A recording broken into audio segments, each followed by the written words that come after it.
Did you know that the monster in The Curse of Frankenstein almost didn't have a face at all? The studio was so terrified of being sued that they told the makeup team to create something completely new, something the world had never seen before. What they built was so shocking that even the actor wearing it felt scared when he looked in the mirror. This movie didn't just tell a story about bringing the dead back to life, it brought an entire genre back from the grave. Horror films were dying in 1957, but Hammer films took a gamble with color, blood, and a brand new vision of fear. Let's dive in and discover 20 weird and amazing facts about The Curse of Frankenstein. Number 20. The film that almost never happened. Hammer films was broke, not struggling, not tight on money, actually broke. By 1956, the small British studio had made detective stories and science fiction films that nobody really cared about. They needed something big, something that would save them from closing their doors forever. One producer named Anthony Hines sat in a dusty office and thought about the old Universal monster movies from the 1930s. Dracula, The Mummy, Frankenstein. Those films had terrified audiences decades ago, but now they felt old and forgotten. What if Hammer could remake them? What if they could make them new again, but in color this time? The idea was dangerous. Universal still owned the rights to their specific monster design. If Hammer copied the flat-headed, bolt-necked creature that Boris Karloff made famous, they would be destroyed in court. But if they created something completely different, maybe they could survive. The board of directors argued for weeks, said it was suicide.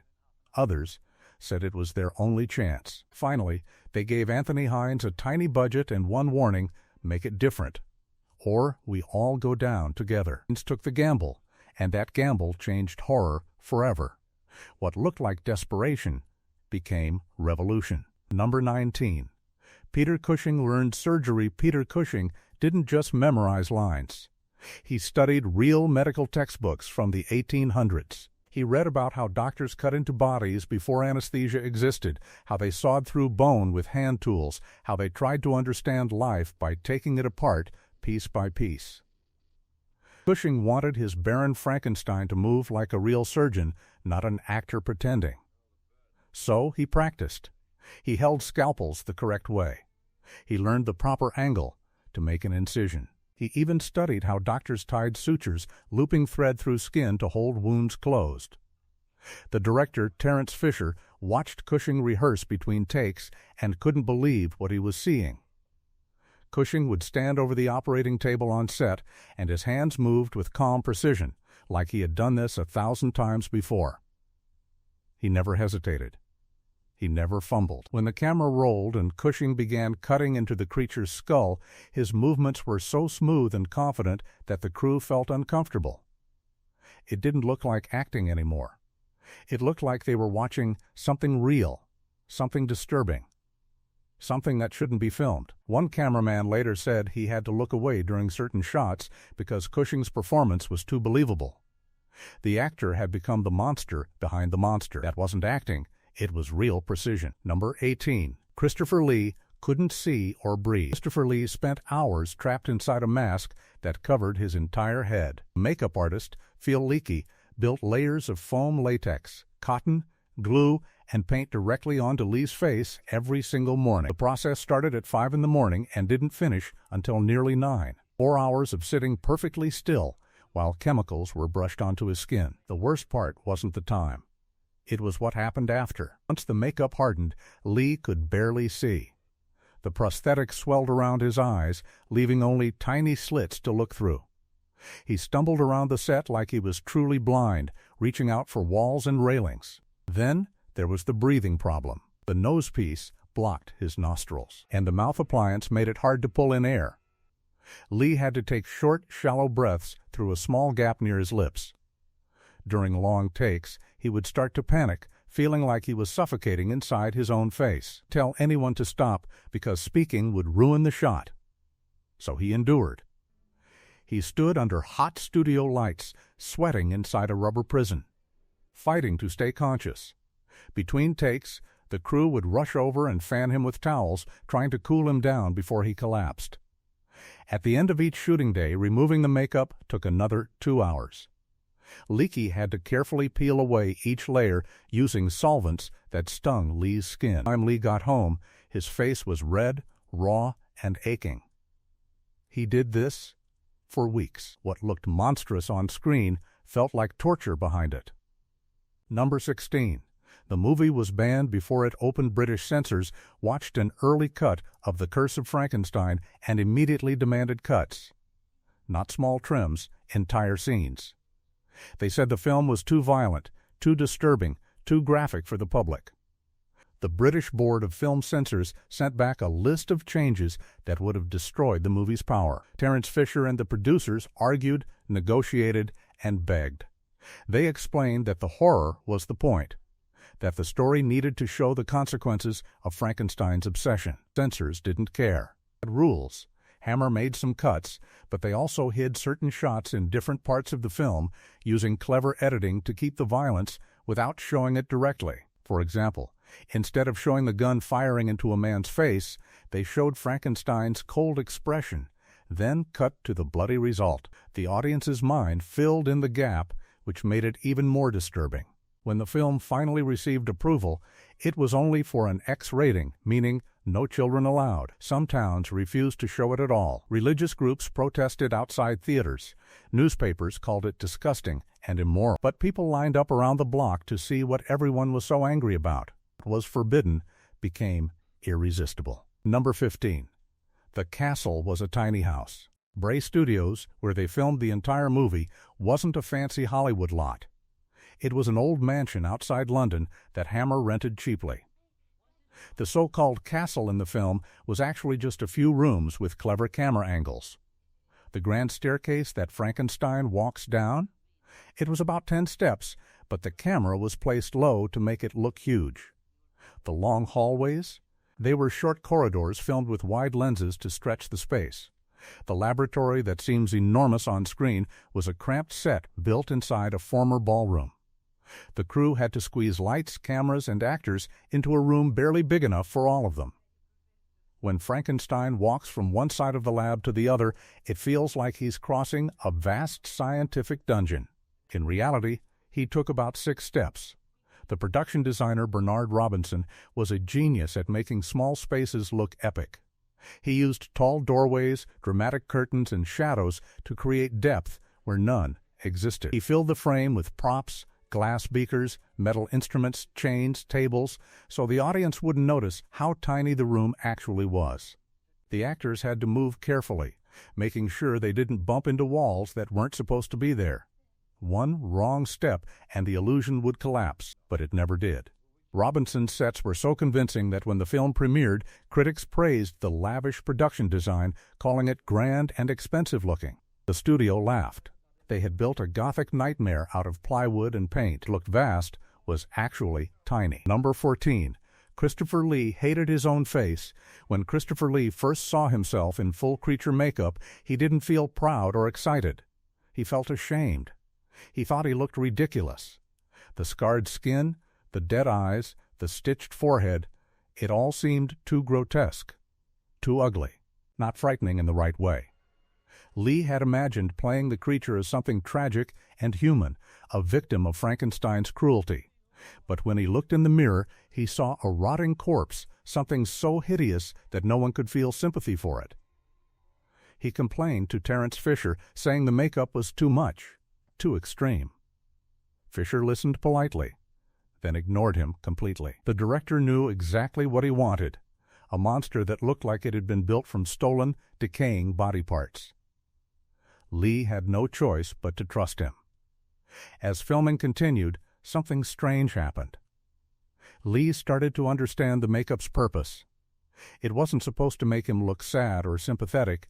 It was supposed to make the audience feel horror, yes, but also pity. Not because the creature looked human, but because it had been robbed of humanity. The scars and stitches told a story of violence, of a man playing God and failing. By the end of production, Lee had changed his mind. He realized that the makeup wasn't just a disguise, it was the character. Without those scars, the creature would have been forgettable. With them, it became immortal. What he hated became iconic. Number 13. The music was written in 2 weeks. James Bernard had composed music before, but never for a horror film, and never under this kind of pressure. Hammer gave him the job just 14 days before the final print was due. He had to write an entire orchestral score in 2 weeks. Most composers take months. Bernard locked himself in a room with a piano and started experimenting. He didn't want pretty melodies or sweeping romantic themes. He wanted sound that felt like dread, like something crawling up your spine. He played harsh, clashing notes, sudden, loud crashes followed by eerie silence. He invented what would become the signature Hammer horror sound, pounding drums, shrieking violins, and deep brass that rumbled like thunder. When the studio heard his first draft, they were stunned. It didn't sound like any movie music they had ever heard. It was aggressive, almost violent. Bernard explained that the music shouldn't comfort the audience. It should unsettle them, put them on edge, make them feel like something terrible was about to happen. The studio trusted him. When the final film premiered with Bernard's score underneath the images, audiences jumped in their seats. The music didn't just support the scares, it created them. Even in quiet scenes, the score hinted at danger, at obsession, at madness bubbling just below the surface. Critics who hated the film's violence often praised the music, calling it brilliant and unforgettable. Bernard had worked a miracle in 14 days. What was rushed became timeless. Number 12. Peter Cushing didn't blink. One of the most disturbing things about Cushing's performance wasn't what he did, it was what he didn't do. In scenes where Frankenstein commits horrible acts, cutting into bodies or committing murder, Cushing barely blinks. He stares with cold, steady eyes, completely calm, like he's doing nothing more unusual than reading a book. Most actors, when playing a villain, add drama.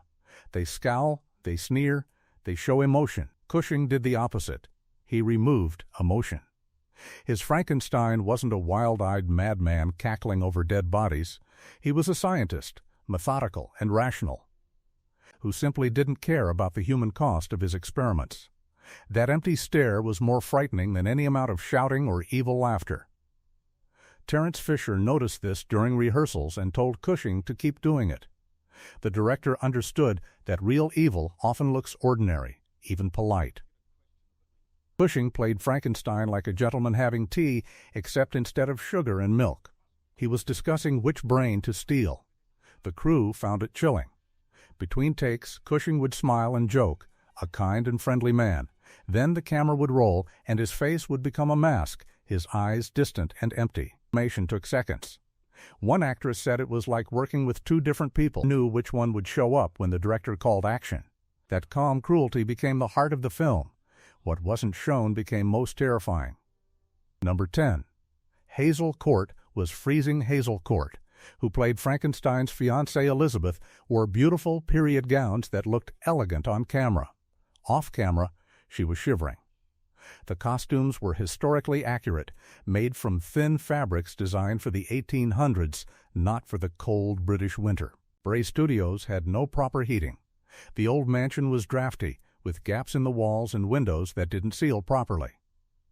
When Court arrived for work each morning, she could see her own breath in the air. The makeup artists felt terrible putting her in sleeveless dresses when the temperature inside was barely above freezing. They offered her blankets between takes, hot tea, anything to keep her warm. Court never complained. She understood that suffering a little cold was nothing compared to what Christopher Lee endured in his makeup. Still, watching the film, you would never know. Court looks graceful and composed, moving through stone hallways in thin silk as if she's perfectly comfortable. That's the magic of acting. The reality was chattering teeth and numb fingers. She even filmed a scene where Elizabeth faints, falling dramatically to the floor. What the audience doesn't see is Court hitting freezing cold stone, so icy it took her breath away. She got up, smiled, and asked if they needed another take. The crew admired her toughness. Looked delicate, was actually steel. Number 8. They used real electricity. The laboratory equipment that brings the creature to life wasn't entirely fake. Some of it used real electrical currents, sparking and buzzing with actual power. The special effects team rigged up Jacob's ladders, devices that create climbing arcs of electricity between two metal rods. They look spectacular on camera, like lightning trapped in a bottle. But they're also dangerous. The voltage running through those machines could seriously hurt someone if touched. The actors had to be extremely careful during the resurrection scene, moving around equipment that was genuinely live. Christopher Lee, already blind and suffocating in his makeup, also had to worry about being electrocuted. The crew marked safe zones on the floor with tape, areas where the actors could stand without risk. But film is about movement, about action, and staying perfectly still in a marked box doesn't make for exciting cinema. So Peter Cushing and the others had to move naturally while constantly aware of where the dangerous equipment was located. One wrong step backward, one stumble, and someone could grab a live wire. Terence Fisher loved the real electricity because it looked authentic on camera. Fake sparks never have the same energy, the same unpredictable dance. Real electricity feels alive, dangerous, powerful. The actors accepted the risk. When you watch the resurrection scene, the tension you feel isn't just acting. It's real nervousness. What looked like movie magic, actual danger. Number 7. The film's success shocked everyone. Hammer expected The Curse of Frankenstein to make some money, maybe enough to keep the studio alive for another year. What they didn't expect was a phenomenon. When the film opened in May of 1957, it broke box office records across Britain. Theaters sold out, lines wrapped around blocks. People saw it multiple times, bringing friends who had to see what everyone was talking about. Then it crossed the Atlantic. American audiences, used to tame monster movies, were stunned by the color and gore. The film made more money in the United States than it did in Britain. Suddenly, Hammer Films went from bankruptcy to boom. Warner Brothers, who distributed the film, immediately asked for more. They wanted Dracula, The Mummy, whatever Hammer could produce. The studio scrambled to meet demand, hiring more writers, more directors, more actors. Peter Cushing and Christopher Lee became stars overnight. Magazines wanted interviews, fans wanted autographs. Neither actor had expected this. They thought they were making a small horror film that would play for a week and disappear. Instead, they had created an empire. Over the next 2 decades, Hammer would produce dozens of horror films, each one building on the success of this first gamble. Towns that once banned the film started hosting special screenings. Critics who called it disgusting began to reassess, writing essays about its artistry and impact. The Curse of Frankenstein proved that audiences were hungry for horror, real horror, not the safe scares of the past. What was unexpected became unstoppable. Number 6. Cushing and Lee became lifelong friends. Before this film, Peter Cushing and Christopher Lee barely knew each other. They had met once, briefly, years earlier, but never worked together. During production, they discovered they had much in common. Both loved literature. Both took acting seriously, preparing deeply for every role. Both had a dry sense of humor that kept the crew laughing between takes. They spent lunch breaks discussing books, history, and philosophy. Lee, trapped in painful makeup for hours, appreciated Cushing's kindness. Cushing would visit Lee in the makeup chair, telling stories to distract him from the discomfort. When Lee struggled to breathe, Cushing alerted the crew, making sure his co-star got breaks. That concern wasn't just professional politeness, it was the beginning of real friendship. After filming wrapped, they stayed in touch. When Hammer called them back for Dracula the following year, reuniting them as Van Helsing and the Vampire, they were thrilled. Over the decades, they made more than 20 films together, becoming one of cinema's greatest duos. Even when they weren't working, they exchanged letters, had dinners, celebrated holidays together. Lee would later say that Cushing was one of the finest men he ever knew. When Cushing's wife died in 1971, Lee was there, offering support through the grief. When Cushing himself passed away in 1994, Lee attended the funeral and wept openly. A horror film about creating life had created a bond that lasted until death. What started as work became love. Number 5. The laboratory was built from scrap. Bernard Robinson, the production designer, had almost no money to create Frankenstein's laboratory. The budget was so tight that he couldn't buy proper equipment or realistic props. So, he improvised. He visited junkyards and scrap heaps, collecting broken machinery, old glass bottles, metal pipes, anything that looked vaguely scientific. He found a bicycle pump and turned it into part of a pressure system. He took shattered beakers from a closed-down school and arranged them on shelves. He bent wire coat hangers into complex shapes, making them look like experimental tools. He even used kitchen funnels and garden hoses, spray-painted and mounted on wooden frames. When it was all assembled, the laboratory looked like a mad scientist's dream, cluttered with strange devices and mysterious liquids. The actors were amazed. Cushing examined the props closely and couldn't believe they were junk. Robinson had arranged everything with such care, such attention to visual storytelling, that trash became treasure. The cinematographer, Jack Asher, lit the set with dramatic shadows, hiding the cheap origins of the props and emphasizing their eerie shapes. Audiences watching the film assumed Hammer had spent a fortune on production design.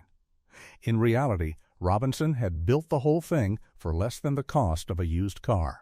His genius wasn't in having resources, it was in seeing potential where others saw garbage. After the film's success, other studios started copying Robinson's cluttered, detailed laboratory style. It became the template for mad scientist layers in countless films and TV shows. What was born from poverty became the gold standard. Number 4. The ending was rewritten during filming. The original script had a different conclusion. Frankenstein was supposed to escape, leaving his fate ambiguous, possibly setting up a sequel.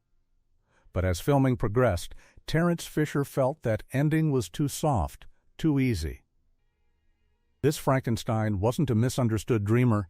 He was a murderer who destroyed everyone around him. He needed to face justice. Fisher talked to the writers, and together they crafted a new ending where Frankenstein is led to the guillotine, about to be executed for his crimes. The change was made so late that the set for the final scene had to be built in a rush.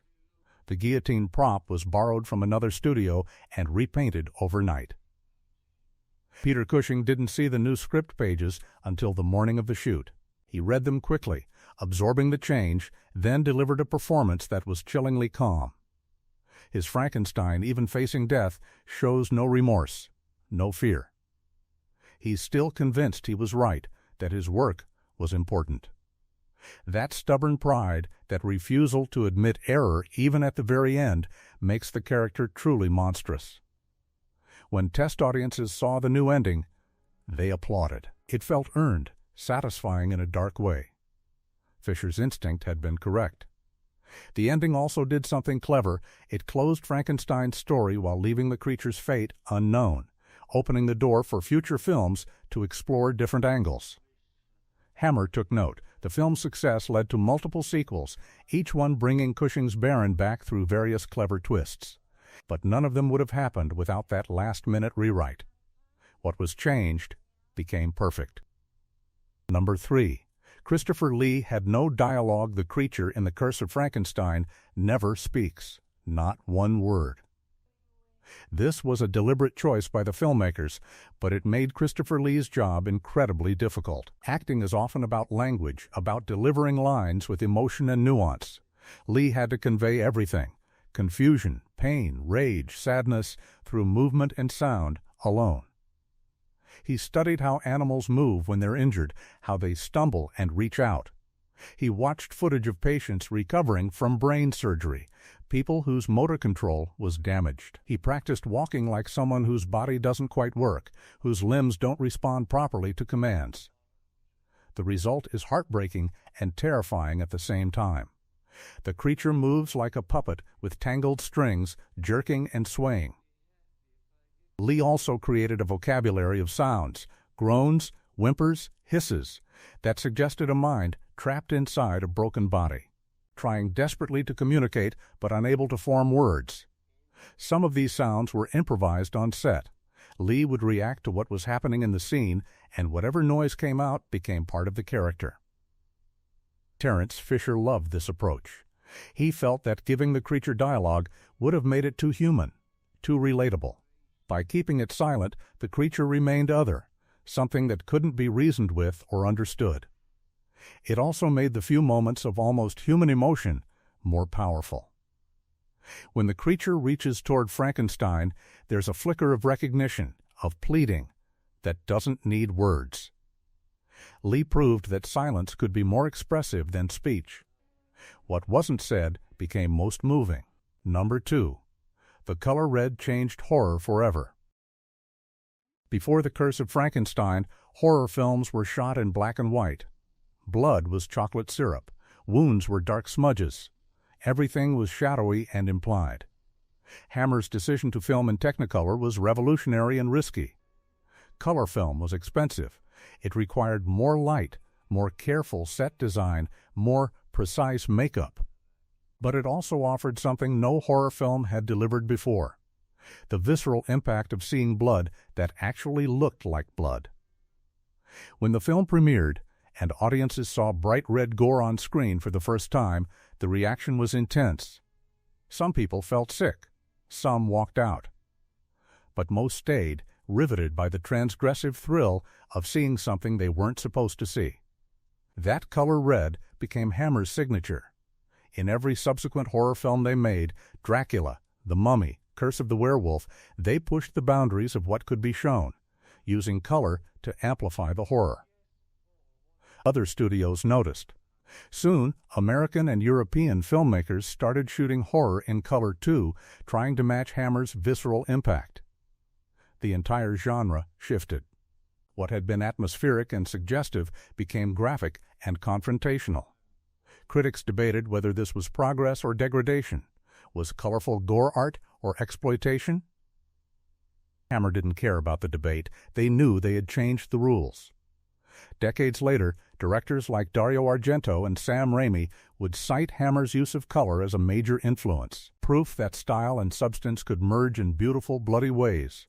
What seemed like a technical choice became an artistic revolution. Number 1. It was banned in Finland for 30 years. The most shocking fact about The Curse of Frankenstein isn't something that happened during production. It's what happened after release. Finland's film censorship board watched the movie and declared it so morally corrupt, so damaging to public decency, that they banned it completely. Not just for children, for everyone. The ban wasn't lifted until 1986, nearly 30 years later. For an entire generation of Finnish people, this film didn't exist. They heard about it, read about its influence, saw its impact on other movies, but they couldn't watch it themselves. The censors believed the film glorified violence and immoral science, that it would corrupt viewers and inspire antisocial behavior. Other countries had similar reactions but eventually relented, allowing the film with restrictions. Finland stood firm. When the ban was finally lifted in the 1980s, the film was re-released in Finnish theaters. Young audiences who had grown up on slasher films and graphic horror watched The Curse of Frankenstein and were confused. This was what had been banned for 3 decades? It seemed tame compared to modern horror. But older viewers understood. They remembered a time when showing a drop of red blood was genuinely shocking, when the idea of a sympathetic villain like Cushing's Frankenstein was dangerous. The film's power wasn't just in what it showed, but in what it represented, a rejection of safe, comforting stories in favor of darker, more honest explorations of human ambition and cruelty. The ban became part of the film's legend, proof that it had touched a nerve, crossed a line that society wasn't ready for. What was forbidden became legendary. Bonus fact: the lost creature design. Before Christopher Lee's iconic scarred face made it to screen, there was another design, a first attempt that almost no one knows about. Bill Leakey, the makeup artist, initially created a creature that looked more subtle, more human. The scars were smaller, the discoloration was less extreme. The idea was to show that Frankenstein had assembled the creature from relatively fresh bodies. making it look almost normal until you looked closely. Leakey applied this makeup to Lee for a full test shoot. The camera rolled, lights blazed, Lee performed. When Terence Fisher and the producers watched the footage, they felt nothing. The creature looked like a man with a few injuries, not a monster stitched together from corpses. It wasn't frightening. It wasn't grotesque enough. Fisher asked Leakey to start over, to push the design much further, to make something that would shock audiences the moment it appeared on screen. Leakey was disappointed. He had worked hard on the first version, but he understood the director's vision. He went back to his workshop and started again, this time adding layers of decay, deeper scars, dead eyes, stitches that looked brutal and fresh. This second design is what audiences saw in the final film. The first version was never used. The test footage was filed away and eventually lost. No photographs of that original creature design have ever surfaced. It exists only in the memories of the few people who were on set that day, a ghost design for a monster that never was. Somewhere in a vault or a dusty closet, there might be film cans containing Christopher Lee in makeup the world never saw, a piece of horror history hidden in darkness. Or maybe the footage was destroyed decades ago, erased to make room for more important materials. No one knows. The lost creature remains a mystery, a footnote in the creation of an icon. Sometimes the first attempt vanishes, and only the perfected version survives. The Curse of Frankenstein wasn't just a movie about bringing the dead to life. It was about bringing a dying genre back from the grave. It was about artists taking risks when everyone said it was impossible, about friendship formed in makeup chairs and cold studios, about the power of color and blood and fearless storytelling. This film proved that horror could be beautiful and disturbing at the same time, that monsters could make us feel sympathy even while they terrified us. It showed that small budgets and big imaginations could change cinema forever. Peter Cushing and Christopher Lee became legends because they committed fully to roles that others might have mocked. Terence Fisher became a master because he trusted his instincts over committee decisions. Hammer films survived because they gambled everything on a vision. Every frame of this movie carries the passion of people who believed in what they were creating, even when the world called it disgusting. If you enjoyed these stories, subscribe for more. Every movie hides a truth, and we'll keep uncovering them, one story at a time.